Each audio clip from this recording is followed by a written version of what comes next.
আছেন? আমি সম্রাদা ক্রিয়েশন। আমি এই মুহূর্তে আছি নোয়াখালী জেলার কবিরহাট উপজেলায় আর বাটায়া ইউনিয়নে এবং থেকে বাটায়া গ্রাম, এটা বাটায়া গ্রাম ভুইয়াপাড়া। বর্তমানে এই গ্রামটার আসলে এরকম একটা অবস্থা, এখানে মূলত কিন্তু বন্যা হয়েছিল, তো আপনারা দেখতেছেন এই বন্যার কারণে মানে এখানে একটা প্রত্যন্ত অঞ্চল, মানে এই জায়গার মধ্যে আসলে কেউ ত্রাণমান নিয়ে এখনো আসে নাই। আর আমরা আর কি প্রথম আসলাম, হ্যাঁ আমরা আসছি একটা হুজুরের মাধ্যমে, যাই না মানে আপনাদের তো বললামই যে স্থানীয়টা কোথায়, নোয়াখালী জেলা আর কবিরহাট থানা, আর হচ্ছে বাটায়া ইউনিয়ন, বাটায়া গ্রাম, ভুইয়াপাড়া। মানে এই জায়গার মধ্যে আপনারা সবাই আসার চেষ্টা করবেন। এই জায়গার মধ্যে অন্তলায় কোনো ত্রাণমান আসে নাই, আর এই জায়গার মানুষ অনেক পানিবন্দি, আর এই জায়গার মানুষের প্রায় ঘরের ভিতরে দেখলাম যে রান সমান মাজা সমান পানি, মানুষ অনেক খারাপ অবস্থাতে আছে।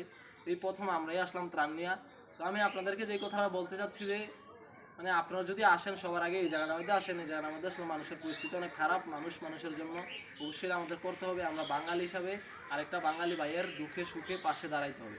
তো আমরা এখন আছি একটা মসজিদের সামনে, দেখেন এই মসজিদের সামনে কিন্তু প্রায় আমার এই সমান পানি, আর থেকে একটু কম, মানে এখানে কিন্তু মোটামুটি সব ডুবে গেছে। এখানে কিন্তু মুসলিমদেরও কিন্তু নামাজ পড়তে আসলে অসুবিধা হয়, মনে হয় যে আর কিছু হইলে মনে হয় যে মসজিদের ভিতরে যাইলে গা, মানে এখানে পরিস্থিতি আসলে অনেক খারাপ। আমি আপনাদেরকে একটা কথাই আবারও বলতেছি যে নোয়াখালী জেলার কবিরহাট উপজেলা আর হইতেছে বাটায়া ইউনিয়ন, বাটায়া গ্রাম, ভুইয়াপাড়া গ্রামে আপনারা অবশ্যই আসবেন।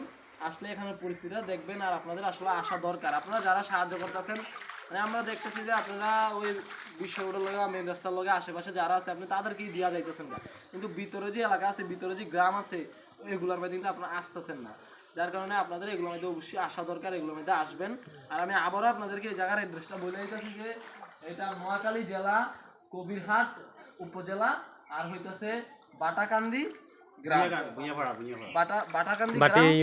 বাটায়া ইউনিয়ন, বাটায়া গ্রাম আর ভুইয়াপাড়া গ্রাম। এখানে আপনারা অবশ্যই আসবেন। আসসালামু আলাইকুম, সবাই ভালো থাকবেন।